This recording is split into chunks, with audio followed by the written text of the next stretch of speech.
आम्ही बोलण्यासाठी म्हणून जी भाषा आम्हाला देतात किंवा त्यांची भाषा वाचून आम्ही पुढे जेव्हा जातो त्यांच्यासमोर आम्ही बोलायचं नसतं, त्यांच्यासमोर आम्ही ऐकायचं असतं. पण मला असं वाटतं की एवढी प्रचंड उज्ज्वल परंपरा आज हे फोटोच काय ते सगळं सांगतात की महाराष्ट्र म्हणजे काय आणि महाराष्ट्राचं निर्णय पण काय आहे आणि ते इतर राज्यांपेक्षा वेगळं काय आहे. आज संजय नाहर यांनी मला इथे येण्याची गरज घातली. मला खरं कळत नाही की अशा ठिकाणी आमची काय गरज असते. आपले साहित्य, मराठी साहित्य वाढवण्यासाठी म्हणून ज्या ज्या गोष्टींची गरज लागेल, मदत लागेल, त्याला आम्ही आहोतच. मी हे निश्चित माझ्या वतीने नक्की सांगू शकतो.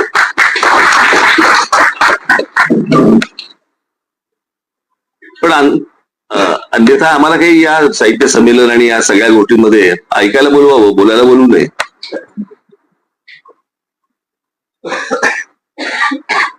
पण महाराष्ट्रातले साहित्यिक मी गेले अनेक वर्ष मी पाहत आलो, कवी पाहत आलो.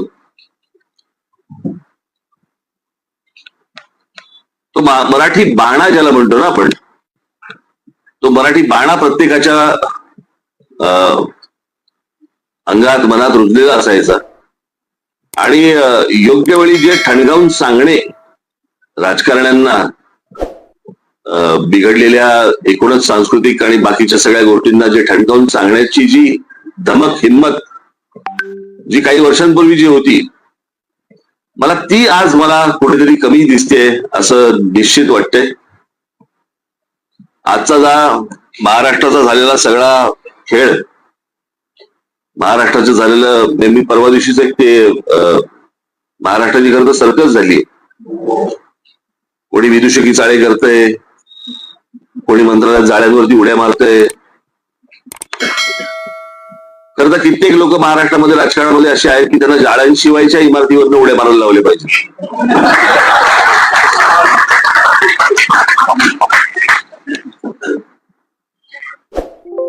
पण ज्या प्रकारची भाषा महाराष्ट्रामध्ये सध्या राजकारणामध्ये वापरली जाते किंवा ज्या प्रकारच्या गोष्टी कशाला काही दरबंद नाही अशा प्रकारच्या गोष्टी ज्या महाराष्ट्रामध्ये होत आहेत, तिथे त्यांना कान धरून त्यांना जमिनीवरती आणणं आणि त्यांना शिकवणं, समजवणं, सांगणं हे मला असं वाटतं तुमचं सगळ्यात मोठं कर्तव्य आहे असं मी मानतो.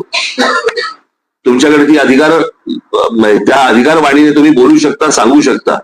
आणि एक गोष्ट सांगतो, मग आम्ही बोललो तर ते ट्रोल होतं. ट्रोलचा विचार तुम्ही नसतो करायचा. मुळात पहिल्यांदा आपण काय बोललोय, मी आजपर्यंत सांगतो, मी आजपर्यंत जेवढी भाषणं दिली आहेत, मुलाखती दिली आहेत, काय जे काय बोलायचं ते बोललोय. याच्यावरती ज्या वेळेला त्या सोशल मीडियावरती जेव्हा त्या गोष्टी येतात, मी कधीही वाचत नाही माझ्याबद्दल त्या लोक काय म्हणतायत, मी कधीही वाचायला जात नाही, त्या भानगडीतच जात नाही. मी माझं बोलून झालंय ना, विषय संपला.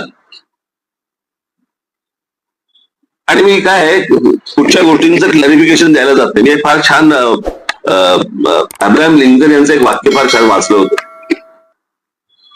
आणि लिंकन असं म्हणाले होते की कधीही क्लॅरिफिकेशन द्यायला जाऊ नका,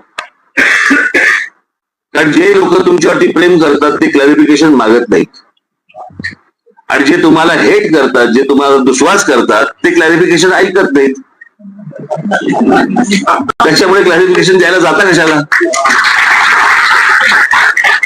मला असं वाटतं साहित्यिकांनी ती भूमिका आत्ताचा महाराष्ट्र पाहता, मला असं वाटतं ज्या प्रकारे आपण नेहमी म्हणत आलो की महाराष्ट्र हा देशाला दिशा देणारा महाराष्ट्र आहे, त्या महाराष्ट्राची राजकीय भाषा इतकी खालच्या थराला गेलेली आहे, इतक्या खालच्या थराला जाऊन लोक बोलतायत आणि यांना समजवणारं कोणी नाही. ज्या महाराष्ट्रातले ज्याला बुजुर्ग म्हणावं तेच त्यांच्या आहारी लागलेले आहेत. याहून अजून पुढे काय बोलायचं. आणि मला असं वाटतं ही जबाबदारी साहित्यिकांनी हातामध्ये घेणं गरजेचं आहे. साहित्य संमेलन होत राहतील, पुस्तकं येत राहतील, आम्ही वाचत राहू, पुढे जात राहू. पण ज्याला आपण अशा प्रकारची एक सामाजिक चळवळ ही साहित्यिकांनी उभी करणं मला खूप महत्वाचं वाटतं, गरजेचं वाटतं. की या सगळ्या ह्याच्यामध्ये काय झालंय आता की ज्या प्रकारची भाषा राजकारणामध्ये येत चाललेली आहे, भविष्यातली जी लहान लहान मुलं जी आहेत ज्यांना राजकारणामध्ये यायची इच्छा आहे त्यांना वाटते हे राजकारण, ही भाषा म्हणजे राजकारण. आणि आता काय झालंय की ह्या सगळ्याच्यात हे सगळे चॅनलवाले यांनी खरं तर याचं म्हणजे महाराष्ट्राचं अधपतन होण्याचं सगळ्यात मोठं जर काही श्रेय कोणाला जात असेल तर ह्या लोकांना जातं. कारण जे लोक वाटेल ते बोलतात ते हे लोक दाखवतात. यांनी ज्या दिवशी दाखवायचं बंद करतील त्या दिवशी हे सगळं बंद होईल. पण मला असं वाटतं की या राजकारण्यांना कुठेतरी एक 4 खडेबोल सुनावण्याचं काम साहित्यिकांनी भविष्यामध्ये करावं. साहित्य संमेलन होत राहतील, ह्या चळवळी होत राहतील, ज्याच्यासाठी आम्ही काय करायचंय एवढं फक्त तुम्ही सांगायचं असतं आणि आम्ही ते फक्त करायचं असतं. आज मला या कार्यक्रमाला इथे बोलवलं, मला बोधचिन्हाचं निवड करायला सांगितली. मी बाकीची जी बोधचिन्ह ज्यांची झाली होती त्यांची मी दिलगिरी व्यक्त करतो, त्यांना वाईट वाटू नये, कारण खूप होती हो. त्यातल्या त्यात महाराष्ट्राचं प्रतीक म्हणून मला असं वाटतं की एक राजमुद्रा आणि महाराष्ट्राचं पेन ही गोष्ट त्याच्यामध्ये यावी असं मला त्या बोधचिन्हात वाटलं. आणि ते बोधचिन्ह आज आपल्या समोर इथे सर्वांच्या साक्षीने प्रकाशित झालं. मी संजय नहार यांना खास करून मी त्यांना धन्यवाद देईन. त्यांचं माझ्या वडिलांवरती प्रचंड प्रेम आणि बहुधा त्याच्यामुळे माझ्यावर असेल. पण संजय, आपण एखाद्या गोष्टीची चळवळ उभी राहते, ती चळवळ नुसतीच उभी राहत नाही, माणूस चळवळायला लागतो. तसं संजय नहार हा स्वतः माणूस चळवळे आहे आणि त्याच्यातनं आज त्याची एक मोठी संस्था आज काश्मीर पासून अनेक ठिकाणी काम करते. मी संजय यांना पण मी मनपूर्वक धन्यवाद देईन, त्यांचे आभार मानेन की मला त्यांनी आजच्या या कार्यक्रमासाठी म्हणून ऐतिहासिक वास्तूमध्ये मला बोलवलं, त्याबद्दल मी त्यांचे आभार मानतो. सर्व साहित्यिकांनी मला इथे हसून स्वागत केलं, त्याबद्दल मी सर्वांचे मी आभार मानतो. आमच्याकडनं फार त्रास होणार नाही भविष्यामध्ये की तुम्हाला माझ्याकडनं खात्री देतो आणि आपण असं